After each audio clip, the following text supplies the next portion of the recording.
우리가 지난 18장에서 참 어두운 말씀으로 끝이 났습니다. 이 아수르의 왕 산헤립이 이스라엘을 남한국 유다를 침공합니다. 이미 북왕국 이스라엘은 멸망했습니다. 남한국 유다를 침공했는데 이미 라기스를 함락을 하고 이제 예루살렘을 치려고 합니다. 그래서 먼저 랍사게를 보내서 먼저 말로 그들에게 공격을 합니다. 그런 장면이 18장에 있었는데 이제 19장에서는 이제 반전의 소식이 있습니다. 먼저 그 하나님의 역사가 있기 전에 이스라엘 백성들에게 임한 그 강한 어두움, 강한 그 불안감, 이런 면들이 먼저 나오게 됩니다. 그래서 그 면을 새벽이 오기 직전에 그 미명, 여명의 시간, 바로 그때로 비유를 많이 합니다. 먼저 그 1절부터 13절까지 말씀을 먼저 함께 보겠습니다. 제일 먼저 이 당시에 선지자가 이사야 선지자예요. 그러니까 이사야서와 이 열왕기하 19장과는 상당히 연결되는 부분이 많이 있습니다. 먼저 히스기야의 반응을 먼저 한번 봅시다. 1절부터 봅시다. 히스기야 왕이 듣고, 그러니까 그 히스기야 왕에게 온 세 사람이 있죠. 그 바로 앞에 18장 37절에 보면 엘리야김, 셈나, 요아, 이 세 사람이 히스기야 와서 보고를 합니다. 그 말을 듣고 옷을 찢고 굵은 배를 들고 여호와의 전에 들어가서 왕궁의 책임자인 엘리야김과 셈나와 제사장 중 장로들에게 굵은 배를 둘려서 이사야에게 보냅니다. 그러니까 여기에 옷을 찢고 굵은 배를 입는다, 이것은 스스로의 괴로움을 표현하고 하나님 앞에 나 정말 괴롭습니다 하는 것을 표현하는 그 방식입니다. 그러니까 이사야에게 그 사자를 보내면서도 굵은 배 옷을 입혀서 보내요. 그러니까 이 현재의 괴로움, 아니면 혹시 회개의 뜻도 들어가 있을 거예요. 굵은 배 옷을 입는 것은 항상 하나님 앞에 회개하는 의미가 들어가 있으니까. 그 요나서도 보면 니느웨의 왕이 하나님 앞에서 그 회개의 표현으로 굵은 배 옷을 입는 면도 보입니다. 자, 그러면서 이제 그 메시지를 보냅니다. 그 메시지의 내용이 3절에 나오죠. 그들이 이사야에게 이르되, 히스기야의 말씀이 오늘은 환난과 징벌과 모욕의 날이라. 환난과 징벌과 모욕의 날이라. 하나님 앞에 신실하지 못한 하나님의 백성들에게 임하는 모든 것을 한꺼번에 표현하면 환난과 징벌과 모욕이라고 표현할 수 있습니다. 그런데 아이를 낳을 때가 되었으나 해산할 힘이 없도다. 바로 그런 하나님의 환난, 하나님이 주신 그 모욕, 이런 것을 당하는 순간에도 해산할 힘이 없다는 것은 그걸 돌이킬 만한 힘이 없다는 얘기예요. 그러면서 그들이 당한 입장을 얘기합니다. 4절에 랍사게가 그의 주 아수르 왕의 보냄을 받고 와서 살아계신 하나님을 비방하였으니 당신의 하나님 여호와께서 혹시 그의 말을 들으셨을지라. 여기 이제 가장 주제가 되는 말, 핵심적인 말들이 나옵니다. 살아계신 하나님을 비방하였다.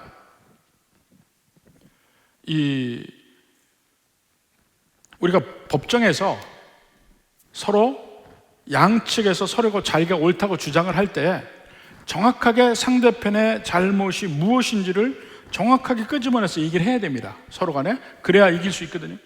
하나님 앞에 간구하고 기도할 때도 내가 정확하게 어떤 면을 간구하고 기도해야 될지 그 면을 생각을 해야 됩니다.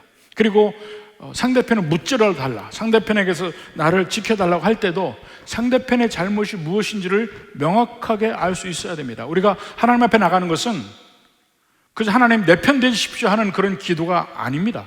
그 뒤로 계속해서 나오지만 바로 이런 환난과 어려움의 순간이 나와 하나님의 관계를 다시 정립하는 순간이거든요. 근데 그 관계를 정립하려면 현재의 상황을 정확하게 파악해야 됩니다. 상대편이 내게 잘못하는 것이 무엇인지, 나의 잘못은 무엇인지, 왜 이런 일이 벌어졌는지 그 문제점이 정확하게 하나님 앞에서 알아야 되고 하나님의 뜻을 알아야만 합니다.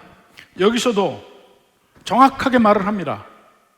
랍사기가 여러 가지로 이스라엘 백성들을 협박하기도 하고 조롱하기도 하고 했지만 하나님 앞에 내놓을 때 가장 핵심적인 말이 뭐냐면 살아계신 하나님을 비방했다는 얘기예요.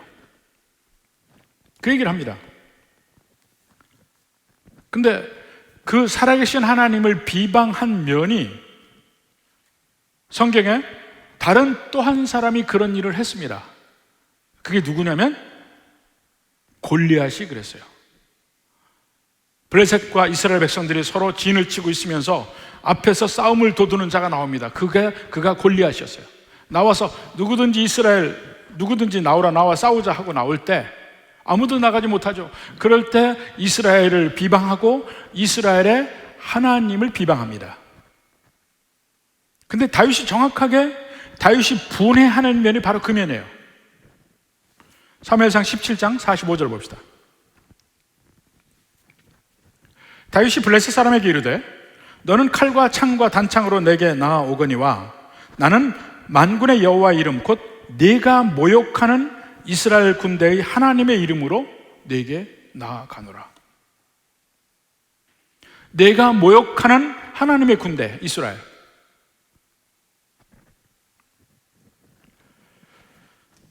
지금 이 골리앗과 똑같은 행동을 하고 있는 것이 바로 산헤립이라는 것이에요. 그러면 골리앗은 어떻게 됐습니까? 돌에 쳐맞아 죽습니다. 근데 산헤립의 운명도 그와 같을 것이라는 거예요. 하나님을 능멸한 자의 결과는 이렇다는 겁니다. 근데 그 뒤에 말이 재밌습니다. 살아계신 하나님을 비방하였으니 거기까지 얘기했고 당신의 하나님 여호와께서 혹시 그의 말을 들으셨을지라. 혹시라는 말을 붙여요. 이게 무슨 의미입니까? 이게 일종의 불신앙이죠. 그 뒤에 이사야 선지자의 반응을 보면 혹시라는 개념은 아무것도 없습니다. 확실한 하나님의 뜻만 있을 뿐입니다. 하나님 혹시 들으셨을지도 모른다. 우리가 불안해하는 게 대부분 그런 거 아닙니까? 우리가 환난과 어려움을 당할 때, 나를 조롱하는 사람이 있을 때 혹시 하나님이 들으셨을까? 들었는지 안 들었는지 잘 모르겠다 하면 그만큼 믿음은 떨어지는 것이고 확신도 없는 것이고 하나님 앞에 내놓을 때도 능력이 없는 기도를 할 수밖에 없습니다. 바로 그렇게 이야기하니까 이사야 선지자가 그들에게 하나님의 확실한 약속을 보여줍니다. 5절부터 한번 봅시다. 이와 같이 히스기야 왕의 신복이 이사야에게 나아가니 이사야가 그들에게 이르되 너희는 너희 주에게 이렇게 말하라. 이제 이사야가 하나님의 말씀을 받은 내용입니다. 여호와의 말씀이 너는 아수르 왕의 신복에게 들은 바 나를 모욕하는 말 때문에 두려워하지 말라. 나를 모욕하는 말, 여호와 하나님을 모욕하는 말이란 말이죠. 그러니까 하나님의 백성을 모욕하면 곧 그것은 여호와를 모욕하는 일이에요. 그러니까 우리가 서로 간에 마음이 상하더라도 자꾸 상대편을 비방하고 욕하고 한다면 그건 결국 하나님을 욕하고 하나님을 비방하는 것밖에 안 됩니다. 상대편이 서로 잘못을 했다고 해도 그래요. 같이 잘못할 수는 없습니다. 자, 나를 모욕하는 말이라고 분명하게 이야기합니다. 그러면서 하나님이 약속을 주십니다. 7절에 내가 한 영을 그의 속에 두어 그로 소문을 듣고 그의 본국으로 돌아가게 할 것이다. 그러니까 자기 마음에 돌아가지 않으면 안 되겠구나 하는 마음을 들게 할 것이라는 것입니다. 또 그의 본국에서 그에게 칼에 죽게 하리라 하셨느니라. 하나님이 약속을 하십니다. 아주 구체적으로 약속했어요. 이 예언이라는 게 요즘에 여러 예언들이 있습니다. 소위 노스트라다무스의 예언이 있고 수없이 많은 예언들이 있고 우리 한국에서 보면 무슨 탄허 스님의 예언이 있고 이런 예언들이 많이 돌아다녀요. 그런데 그것을 읽어보면 노스트라다무스 예언 같은 거 어떻습니까? 상징이 엄청 많습니다. 그래서 잘못하면 귀에 걸면 귀걸이, 코에 걸면 코걸이에요. 이연령 비연령이에요. 이렇게도 해석할 수 있고 저렇게도 해석할 수 있어요. 나중에 모든 사건이 지난 다음에 이것이 이 뜻이었다고 붙이려면 얼마든지 붙일 수가 있습니다. 해석을 이렇게 저렇게 마음대로 할 수 있으니까. 근데 하나님의 말씀에서 이야기하는, 특히 여기서 이사야의 예언은 그럴 여지가 없습니다. 가서 그가 예루살렘을 함락하지 못하고 돌아갈 것이고 돌아가서 칼로 죽으리라. 그냥 죽지 않아요. 병에 죽지 않아요. 사고 나서 죽는 것도 아니에요. 칼에 죽는다고 명확하게 이야기합니다. 그러니까 이렇게 명확한 예언 뒤에는 그 예언자가, 그 선지자가 진짜냐 가짜냐 둘밖에 없어요. 구체적인 예언이 있기 때문에. 근데 이사야 선지자는 단호하게 간략하지만 확실한 예언을 합니다. 거기에 비해서 이 사냐립 왕의 사자 그 랍사게의 말은 길고 구구절절해요. 자, 그 다음에 이제 다시 아수르가, 그 아수르 왕이 부리는 허세가 그 다음에 이제 8절부터 봅니다. 랍사게가 돌아가다가 아수르 왕이 이미 라기스에서 떠났다함을 듣고, 라기스를 이미 함락했어요. 그 다음에 림나로 갑니다. 림나는 지금 명확하게 장소는 모르지만 라기스에서 한 북동쪽으로 좀 떨어져 있는 그 성읍이라고 생각을 합니다. 림나로 가서 아수르 왕을 만났으니 왕이 거기서 림나와 싸우는 중이라.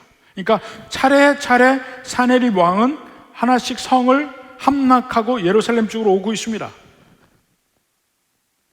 그 중에 사자인 랍사게가 먼저 예루살렘 앞에 와서 이미 거기에도 그 아수르 군대 일부는 진을 치고 있고, 거기 와서 이제 랍사게가 성을 향해서 계속해서 이야기를 한 거예요. 그 조롱하기도 하고 항복하라고 하고 설득하고 이간질도 하고 이렇게 하고 있습니다. 근데 림나에서 이제 아수르 왕을 만났는데 9절에 봅시다. 아수르 왕은 구스 왕 디르하가가 당신과 싸우고자 나왔다함을 듣고, 다른 쪽에서 이제 아수르에게 공격이 들어온 겁니다. 구스에서 공격을 들어온 거예요.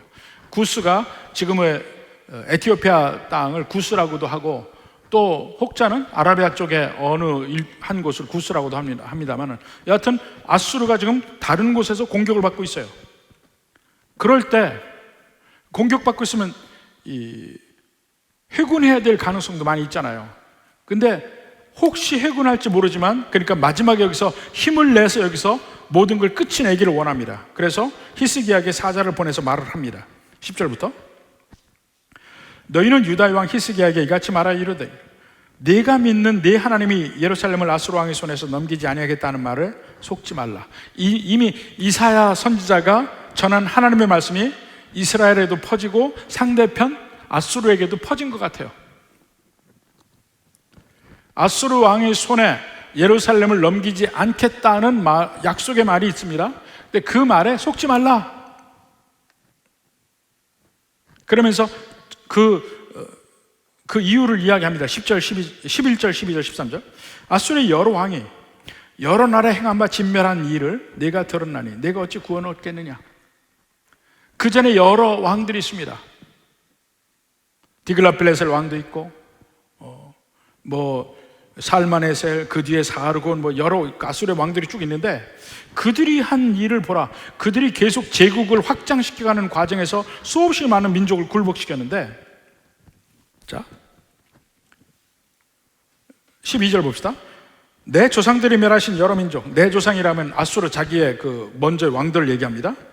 곧 고산과 하란과 레셉과 들라살에 있는 에덴 족속을 그 나라들의 신들이 건졌느냐.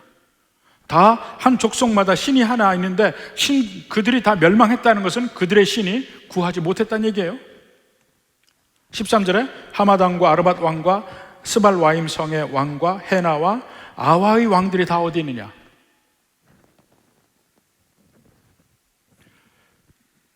이유가 충분하죠. 한번 보라 이겁니다.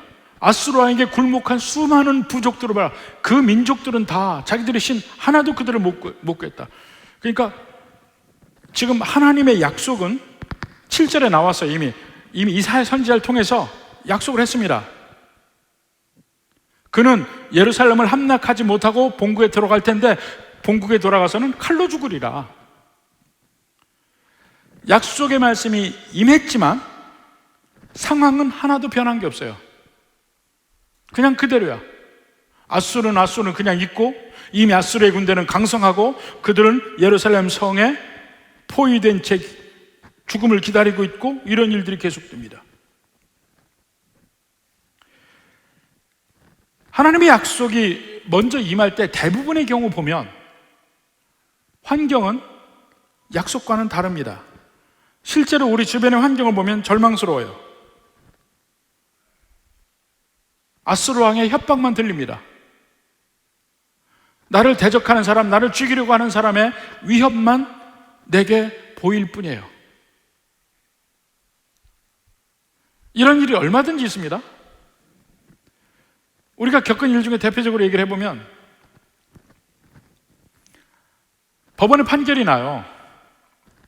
승소, 패소, 이 판결이 나는데, 판결이 나잖아요. 일반적으로 판결이 나면 우리가 이겼다 하더라도 그것이 실행되는 날짜는 또 틀립니다. 좀 시간이 있어야 돼요. 그때까지는 판결은 났는데 아무것도 변한 게 없어요. 그냥 그대로 가요. 실행일이 와야 그게 비로소 이루어지는 겁니다. 근데 하나님의 약속의 말씀도 마찬가지예요. 마치 판결과 비슷해요. 결과를 미리 확실하게 이야기를 해주는 겁니다. 판결처럼. 그런데 그 판결이 실제 실행되는 날짜까지는 시간적 차이가 있어요. 근데 그 시간적 차이 안에서 보면 아무것도 변하는 게 없어요. 내가 진짜 구원함을 받을까? 건짐을 받을까? 의아해합니다. 의심하고 불안해합니다. 근데 그동안에 하나님의 백성들의 심정이 성경에 여러 군데 나와 있습니다. 우리 한 곳을 볼까요? 시편 13편 1절부터 봅시다. 시편 13편 1절이죠. 여호와여, 어느 때까지니까? 나를 영원히 잊으시나이까? 주의 얼굴을 나에게서 어느 때까지 숨기시겠나이까? 나의 영혼이 번민하고 종일토록 마음에 근심하기를 어느 때까지 하오며 내 원수가 나를 치며 자랑하기를 어느 때까지 하리이까? 하나님의 때가 아직 오지 않으니까 지금 현재는 괴로워요. 언제 나를 구원하실 겁니까? 하나님의 구원은 알아요. 근데 너무 그 구원이 내게서 먼 것 같아. 보이지 않아. 그래서 하나님 앞에 간절히 구하는 심정들입니다. 우리의 현재의 모든 삶도 마찬가지예요. 가장 대표적인 예로 로마서 8장 22절부터 봅시다. 피조물이 다 이제까지 함께 탄식하며 함께 고통을 겪고 있는 것을 우리가 아느니라. 그뿐 아니라 또한 우리 곧 성령의 처음 익은 열매를 받은 우리까지도, 예수님 믿는 우리까지도 속으로 탄식하여 양자될 것 곧 우리 몸의 속량을 기다리느니라. 우리가 완전히 구원받을 그 날을 기다리는데 탄식을 해요. 왜 탄식합니까?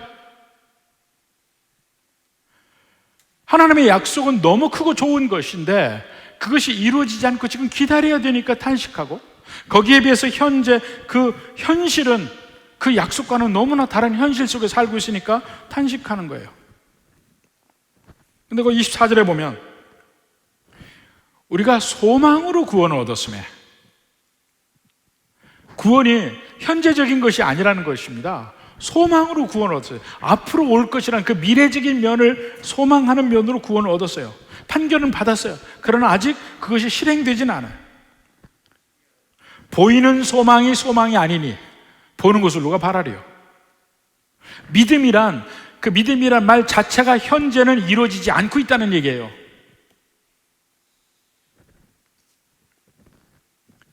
믿음은 하나님이 주시겠다고 약속이 현재는 안 보이는 겁니다. 현재는 내가 느낄 수 없는 거예요. 내 환경은 전혀 그렇지 않다는 얘기예요. 그때 필요한 게 믿음이라는 거예요. 그때 우리에게 필요한 것이 소망이라는 거예요.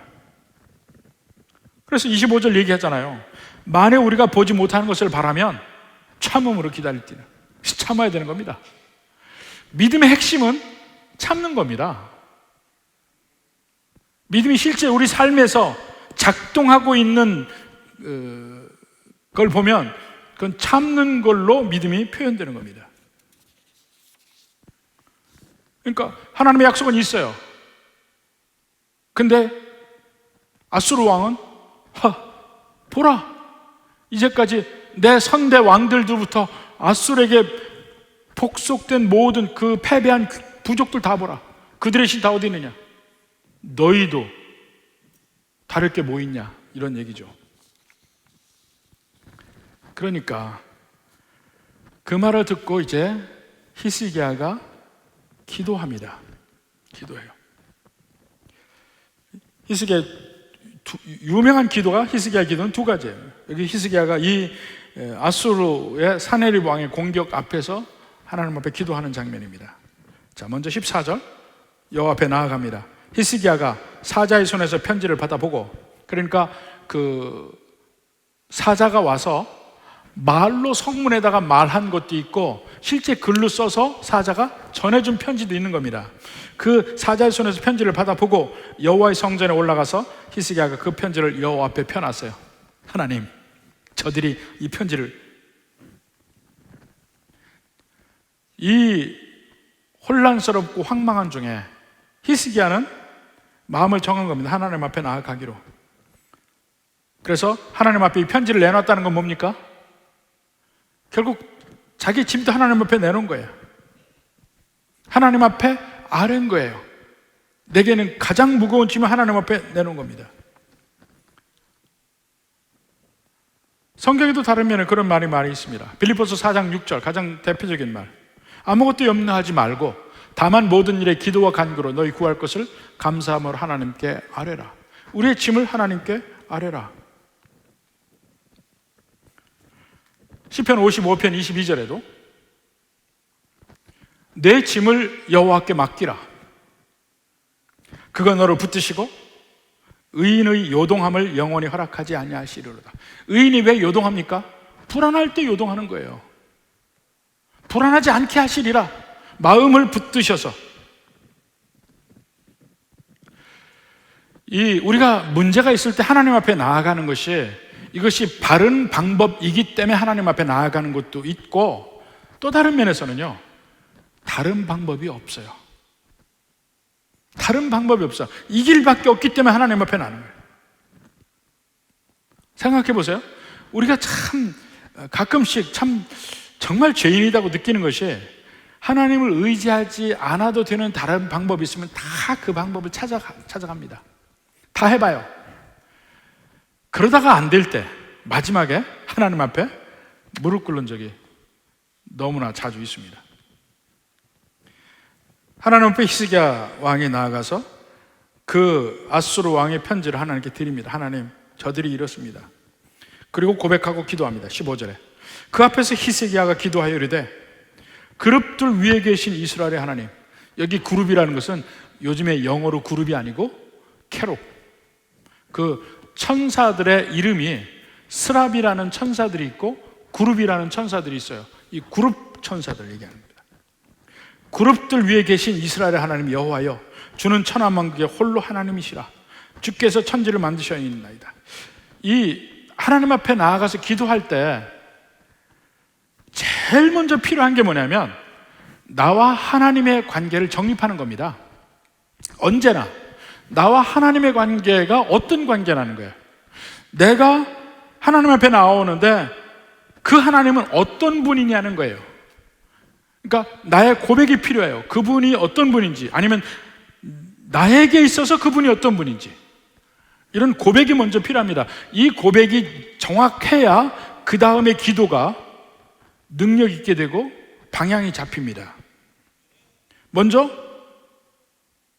천하만국의 홀로 하나님이신 분, 이스라엘의 하나님, 나의 하나님, 그리고 하나님 앞에 먼저 자기 마음을 쏟아 놓습니다. 뭐 불평 같은 거예요. 한번 봅시다. 16, 17, 18절. 여호와여 귀를 기울여 들으소서. 안 듣는 것 같으니까. 여호와여 눈을 떠서 보시옵소서. 안 보시는 것 같으니까. 사네립이 살아계신 하나님을 비방하러 보낸 말을 들으시옵소서. 여호와여, 여러 왕이 과연 여러 민족과 그들의 땅을 황폐하게 했습니다. 실제로 그건 인정해요. 아수르가 그 모든 여러 민족들을 다 정복한 것 자체는 인정을 해요. 근데 히스기야 왕이 하나 인정하지 않는 게 있습니다. 그들의 신은 신이 아니다는 거예요. 그들의 신을 인정하지 않는 거예요. 지금 아수르 왕은 뭐라 합니까? 랍사게가 뭐라 합니까? 민족들 다 우리에게 정복당한 거 보라. 그러니까 그들의 신도 다 우리에게 무릎 꿇었는데 너희 신이라고 별거냐? 이렇게 이야기를 하고 있습니다. 근데 히스기야 왕은 뭐라 합니까? 그들에게 그 신이 무슨 신이야? 아무 신도 아니에요. 이제 그들이 진짜 신을 만난 거야. 이제 다른 신은 아니에요. 18절에 봅시다. 또 그들의 신들을 불에 던져 싸우니 이는 그들이 신이 아니요 사람의 손으로 만든 것 곧 나무와 돌뿐이므로 멸하였나이다. 그건 당연하다는 거예요. 여러 민족 멸망시킨 거 다 인정해요. 그렇지만 그들의 신을 정복했다는 말을 인정할 수 없어요. 왜냐하면 그들은 신이 아니니까, 가짜니까. 이제까지 그 민족들은 신이 진짜 신의 보호함을 받은 민족들이 아니에요. 근데 이제는 아수르가 이제는 진짜 신, 여호와 신을 볼 것이다. 거기에 히스기야 왕의 진짜 소망이 있는 것이죠. 자, 그래서 이제 간구합니다. 19절에 우리 하나님 여호와여, 원하건대 이제 우리를 그의 손에서 구원하옵소서. 이제 가장 핵심적인 말로 들어갑니다. 모든 논리 속에서 우리를 구원하옵소서. 그리하시면 천하만국이 주 여호와가 홀로 하나님이신 줄 알리이다. 여기서 간구하는 것이 두 가지 면이 있어요. 우리를 구원해 주십시오 하는 그 말이 있고, 또 하나는 그를 통해서 여호와께서 홀로 하나님이신 것을 천하만국이 알게 하시옵소서. 이 두 가지예요. 우리가 하나님 앞에 간구할 때 그냥 내게 이거 주십시오 저거 주십시오 하는 간구는 하지 마십시오. 그거 말고 그걸 하더라도 하나님의 영광을 위해서 구하십시오. 그리고 우리가 하나님 앞에 구하려고 하는 것들이 언제든지 체크를 받아야 됩니다. 이를 통해서 하나님의 영광이 나타날까 아닐까, 그걸 먼저 체크를 해야 합니다. 그래서 하나님의 영광이 나타날 수 있는 방향으로 내 기도를 다시 짜서 그걸 간구해야 돼요. 하나님의 영광에 합당한 간구를 해야 된다고요. 안 그러면 절대 응답받을 수 없습니다. 그러니까 우리가 기도할 때, 간구할 때요, 항상 우리의 기도의 제목을 가지고 한번 하나님의 영광이라는 영광 속에 한번 통과를 시켜봐야 돼요. 이것이 내 개인의 욕심인가, 아니면 하나님의 영광을 위해서라도 이것이 필요한가, 이걸 체크를 해봐야 됩니다. 꼭 간구 속에서. 그래야 드디어 응답 받는 기도를 할 수가 있는 거예요. 바른 응답을 구하는 기도일 수도 있고, 억지로 맞추라는 얘기 아닙니다. 언제든지 우리의 기도와 간구가 하나님 뜻에 합당한지 그건 언제나 체크해보고 기도해야 돼요. 간구하고 무조건 기도하는 게 아닙니까?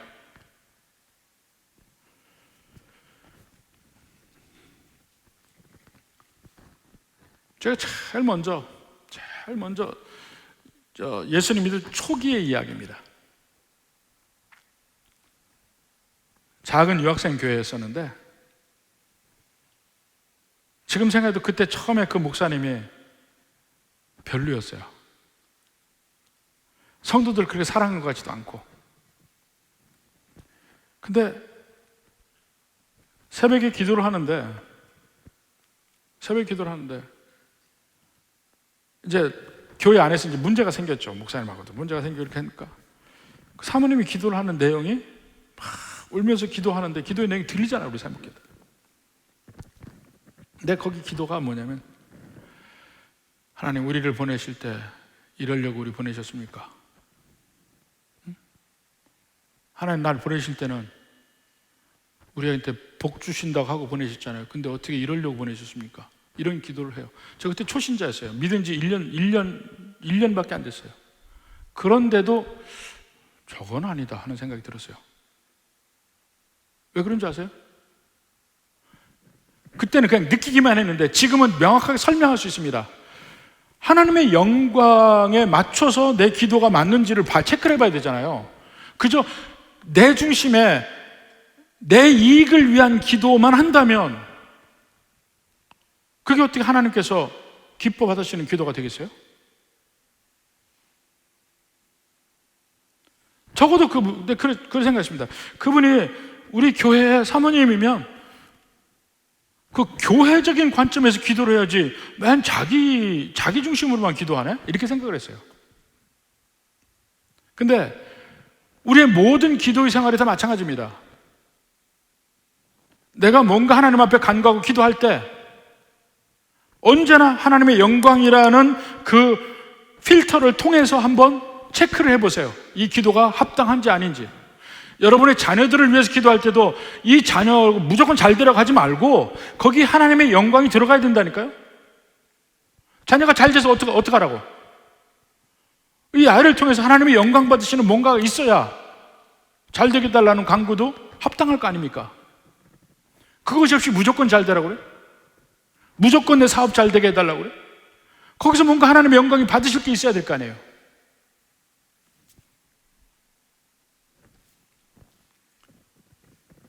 이거 정확하게 기도하는 겁니다.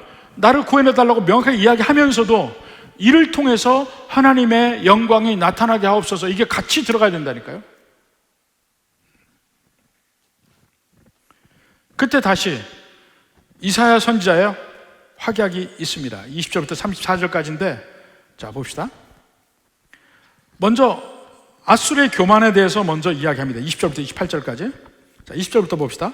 아모스의 아들 이사야가 히스기야에게 보내어 이르기되 이스라엘 하나님 여호와의 말씀이 내가 아수르 왕 사내립 때문에 내게 기도하는 것을 내가 들었노라. 들었다는 거죠. 귀를 기울여 들으소서. 들었다. 눈을 떠서 보십시오. 보았다. 기도는 뭔가 내 뜻을 이루거나 뭔가를 바꾸기 위해서 기도하는 게 아닙니다. 모든 것을 바꾸실 수 있는 하나님 앞에 내어놓는 겁니다. 그냥 이게 별거 아닌 것 같지만 굉장히 차이가 나요. 내가 바꾸겠다가 아니에요. 바꾸실 수 있는 하나님 앞에 이렇습니다 하고 내놓는 거예요. 그 다음에 결정은 하나님이 하시는 거예요. 들었다 말씀하십니다. 그러면서 여호와께서 21절에 여호와께서 아수르 왕에 대하여 이같이 말씀하시기를 처녀딸 시온이 너를 멸시하며 너를 비웃었으며 딸 예루살렘이 너를 향하여 머리를 흔들었다. 이제 예루살렘이 아수르를 업신여긴다는 얘기입니다.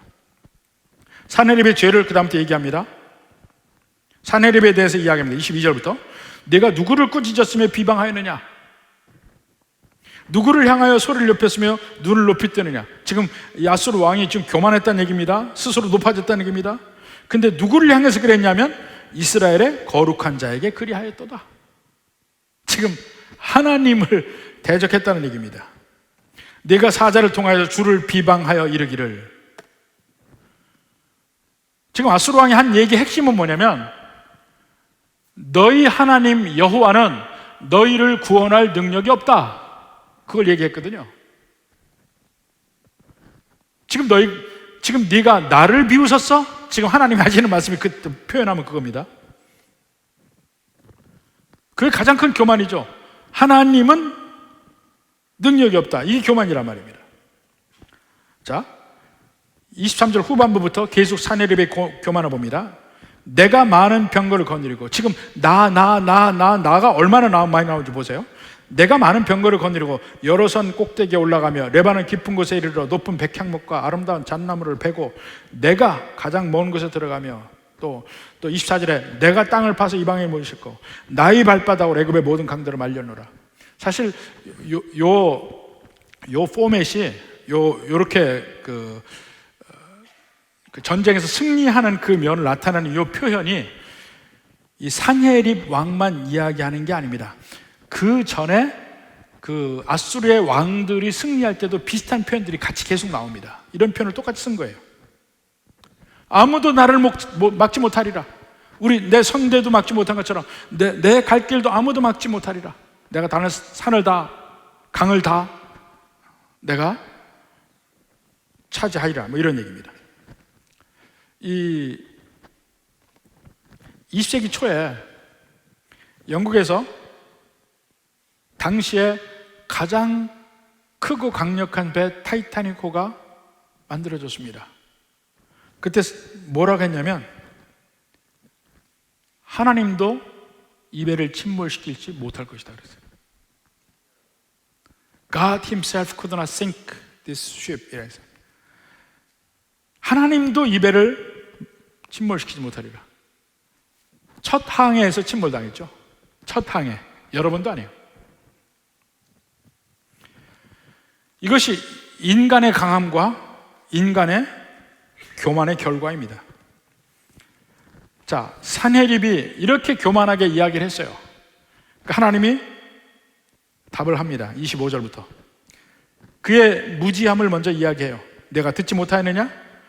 이 일은 내가 태초부터 행하였고 옛날부터 정한 바라. 이제 내가 이루어 너로 견고한 성읍들을 멸하여 무너진 돌무대가 되게 하렵니다. 하나님이 그를 이제 멸망시키겠다는 거예요. 그러므로 거기에 거주하는 백성의 힘이 약하여 두려워하며 놀랐나니 그들은 들의 채소와 푸른 풀과 짐승 잡초가 자라기 전에 같이 곡초같이 되었느니라. 완전히 멸망해서 없어질 것이다. 성문 다. 근데 그것이 태초부터 행했고 옛날부터 정했다는 거예요. 이미 하나님이. 이 세상에서 아수르 제국이 세워진 것도 하나님이 태초부터 정했기 때문에 된 것이고, 아수르 왕이 강한 것도 태초부터 그들에게 하나님이 그렇게 계획했기 때문에 강한 것이지, 너 하는 너의 강함? 아무것도 아니라는 겁니다. 그것을 바벨론 왕 느부갓네살 왕에게 보여주죠. 다니엘서 보면 다니엘 시대의 그 느부갓네살 왕처럼 전쟁에 능한 왕이 그 당시 없었습니다. 그가 나가면 그럼 전쟁의 신이에요. 다 이겼어요. 그리고 그가 왕까지 되고 제국의 왕으로서 정말 교만해졌는데 하나님이 그를 낮추시잖아요.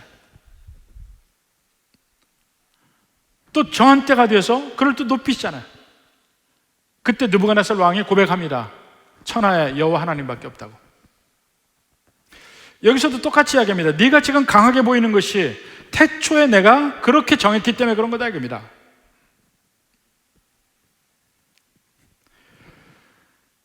이걸 보면 우리 인생에 있어서의 강함, 남들보다 더 나은 거, 남들보다 좀 더 세련된 거, 좀 더 뭐한 거, 이 모든 거 다 하나님이 주신 것이 아니면 뭐가 남느냐는 거예요. 고레스 왕에 대해서도 이야기합니다. 이사야서 41장 4절. 하나님께서 고레스 왕을 세우는 면을 이야기를 합니다. 이사야 선지자를 통해서 앞으로 있을 일에 대해서 이야기를 하고 있습니다. 이 일을 누가 행하였느냐? 누가 이루었느냐? 누가 처음부터 만대를 불러내었느냐? 태초부터 계획을 하신 하나님, 나 여호와라. 처음에도 나요, 나중에 있을 자에게도 내가 곧 그니라. 하나님이 고레스 왕을 세울 것이라는 걸 약속하면서 그 고레스 왕을 세우는 게 누군 줄 아느냐? 내가 세운다 하는 겁니다. 그러니까 이 세상의 모든 강함, 강하다고 우쭐대고 내가 이 일을 이루었다 이야기하는 것이 얼마나 웃기는 일이냐 하는 거예요.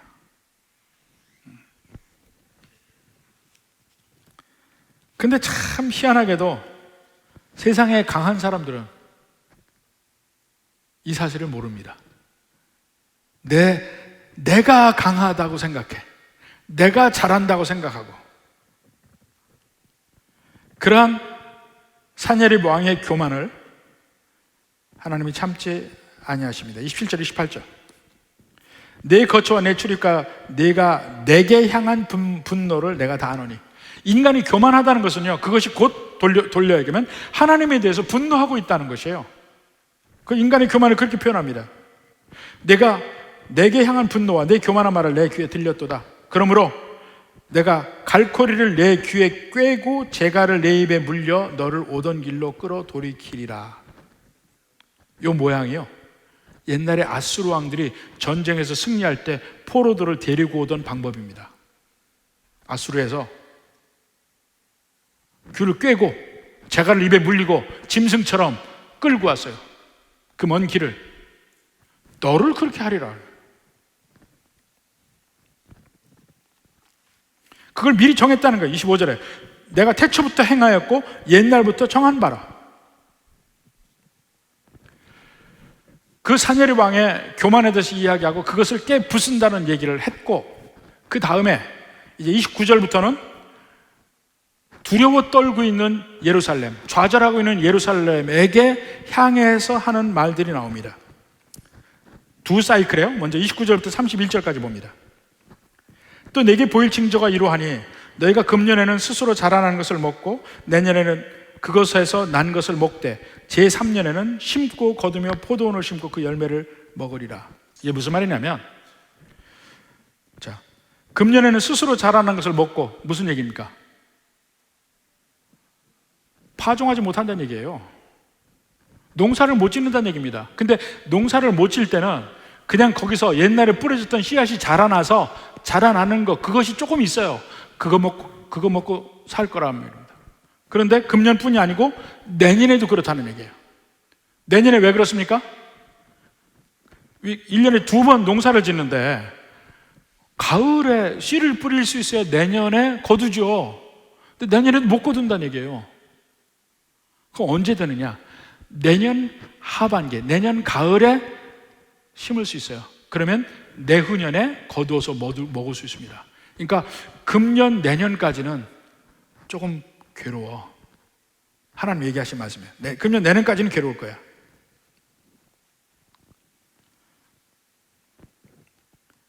그 다음에 30절에 유다 족속 중에서 피하고 남은 자는 다시 아래로 뿌리를 내리고 위로 열매를 맺을 것이라.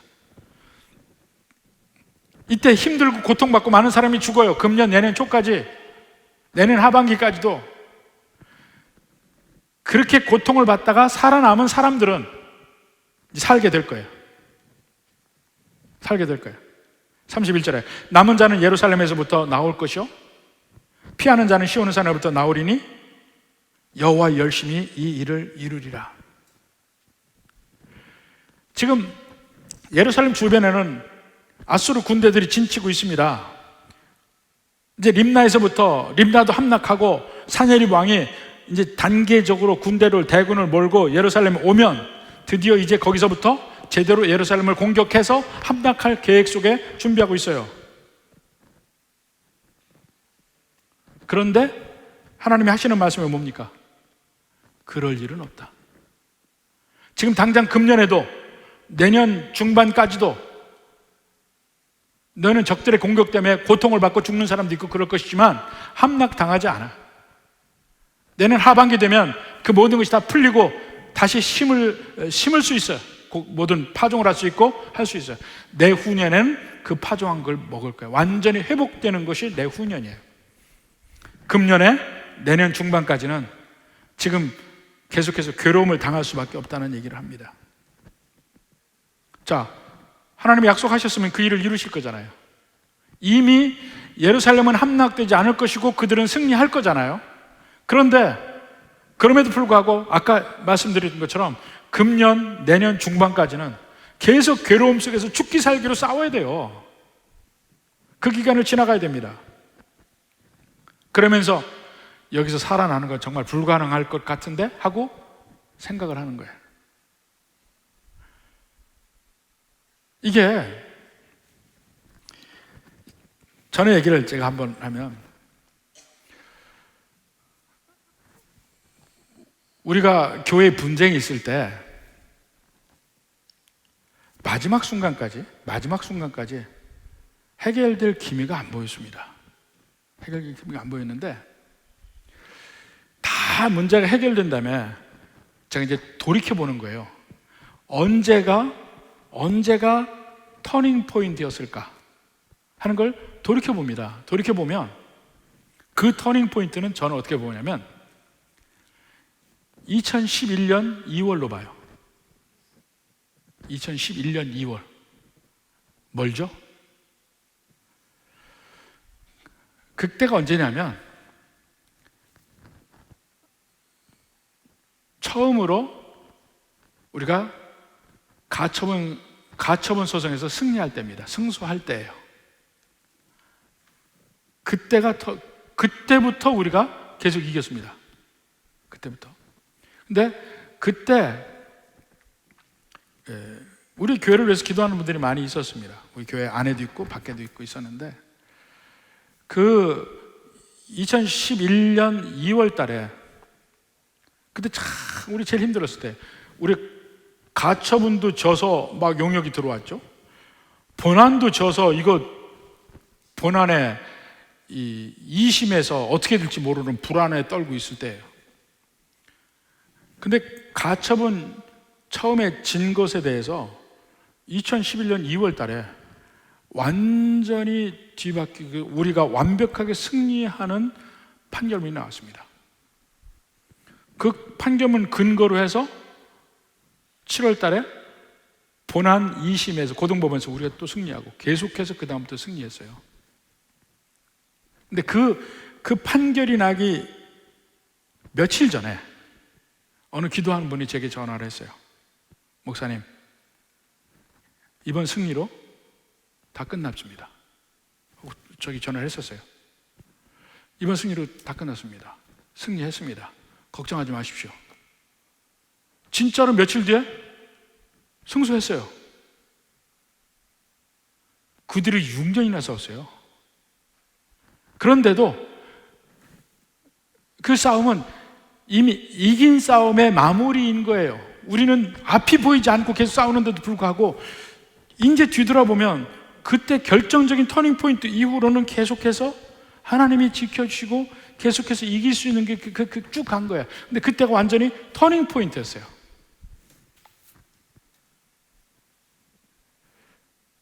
근데 그게 우리 모든 개인의 삶이나 교회의 이 행사에도 그런 면이 다 있습니다. 하나님의 약속은 미리 주어져요. 근데 미리 주어지고 어떤 결정적인 순간이 있는데 그 뒤에 가는 모든 일은 그래도 상황이 안 바뀌고 계속해서 목숨 걸고 싸워야 되는 일들이 생기는 거예요. 그럼에도 불구하고 이미 승패는 결정이 난 거예요. 지금 하나님이 약속하실 때 이미 승패가 결정이 난 겁니다. 그럼에도 불구하고 그것이 완전히 이루어질 때까지 우리는 죽기 살기로 싸워요. 싸우지만 하나님이 승리를 주셨다는 확신은 반드시 붙잡고 가야 됩니다. 반드시 붙잡고 가야 돼. 그래야 싸움에서 우리가 능히 이길 수 있는 힘이 거기에서부터 나오는 겁니다. 하나님이 얘기했잖아요. 금년에도 괴로울 거야. 내년도 괴로울 거야. 내년 말부터 심고 내후년부터 먹을 수 있게 될 거다. 근데 당장에는 성벽 앞에 아수르 군사들 지키고 있고 산헤립은 조금 이따 림나 다 점령하고 이쪽으로 쳐들어온다고 해요. 그리고 그 뒤로도 1년 이상 괴로움 속에서 살아요. 그럼에도 불구하고 그들은 승리했다고 선포할 수 있어요. 이 하나님이 이사야를 통해서 말씀하신 이때에. 그리고 하나 제가 참 좋아하는 말이 있습니다. 뭐냐면 여호와의 열심히 이 일을 이루리라.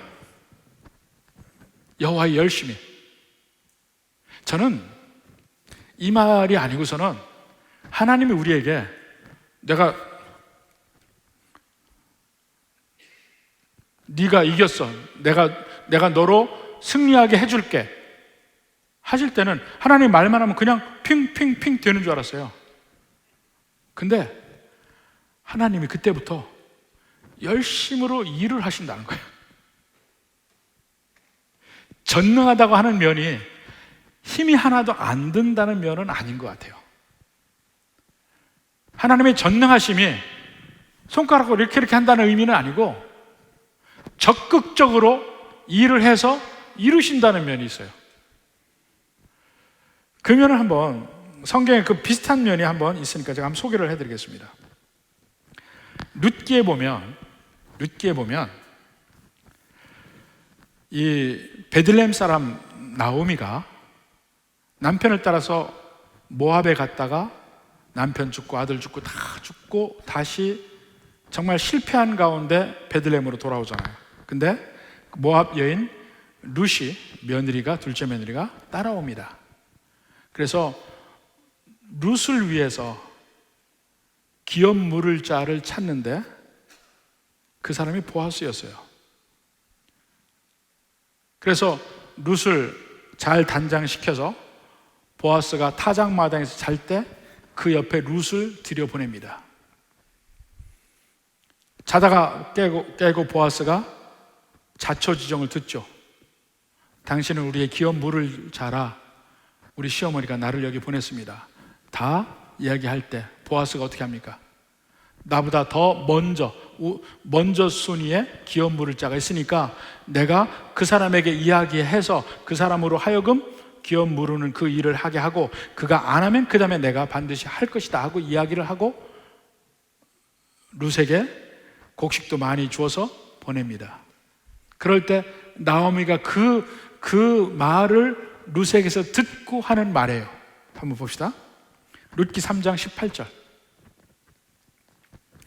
이에 시어머니가 이르되 내 딸아, 이 사건이 어떻게 될지 알기까지 앉아 있으라. 이제 할 일이 없어요. 룻과 나오미는 할 일이 없어요. 앉아 있으라. 그 사람이 오늘 이 일을 성취하기 전에는 쉬지 아니하리라. 이제부터 보아스가 가서 그 다음 일이 뭐니까 성문 앞에서 먼저 기업 물을 권리가 있는 사람에게 해서 네가 물을 내 뭐 얘기하고 아니라 하니까 신발을 어찌하라 뭐 이렇게 하고 그 다음에 내 차례니까 내가 한다. 이 모든 일까지 이루는 것을 보아스가 행합니다. 이 모든 일을 이루기까지 그가 쉬지 아니하리라. 열심을 내서 이루겠다는 얘기입니다. 근데 바로 그런 면이 진정한 우리의 기업 물을 자 주님께서 우리의 구원을 이룰 때까지 쉬지 아니하시리라. 여호와의 일 열심히 이 일을 이루리라. 하나님이 그렇게 하신다는 겁니다. 자, 그렇게 해서 먼저 예루살렘 백성들에게 위로하시고 격려하시고 또 한번 그들의 두려움을 잠재우는 면이 32절부터 34절까지. 그러므로 여호와께서 아수르 왕을 가리켜 이르시기를 그가 이성에 이르지 못하며 이르러 화살을 쏘지 못하며 방패를 성을 향하여 세우지 못하며 치려고 토성을 쌓지도 못하고.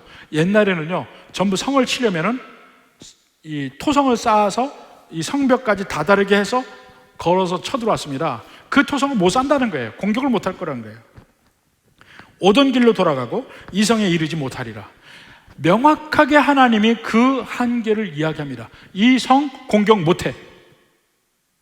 공격할 토성도 세우지 못하고 방패도 세우지 못하고 화살도 쏘지 못하고 돌아갈 거예요.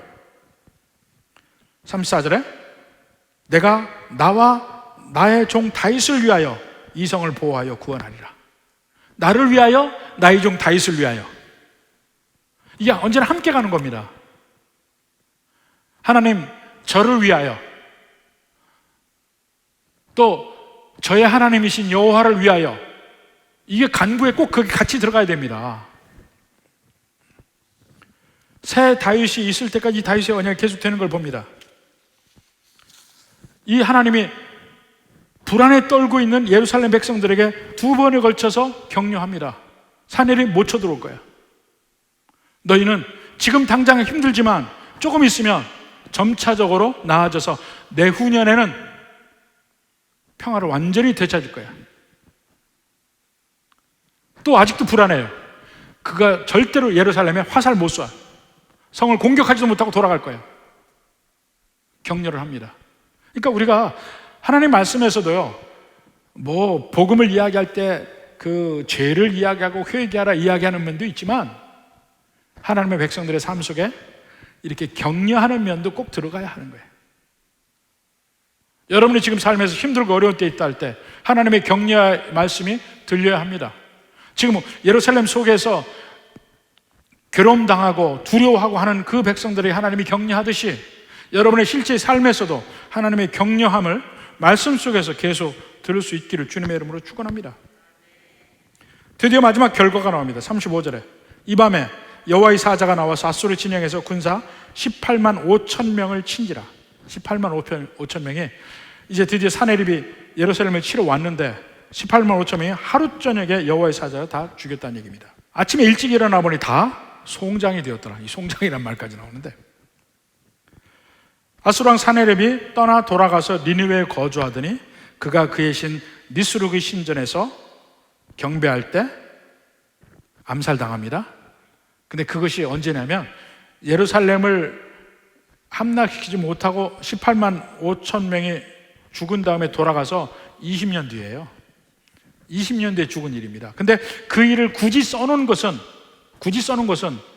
7절에 너는 돌아가서 칼로 맞아 죽으리라 그 말이 드디어 이루어졌다는 것을 이야기하려고 하는 겁니다.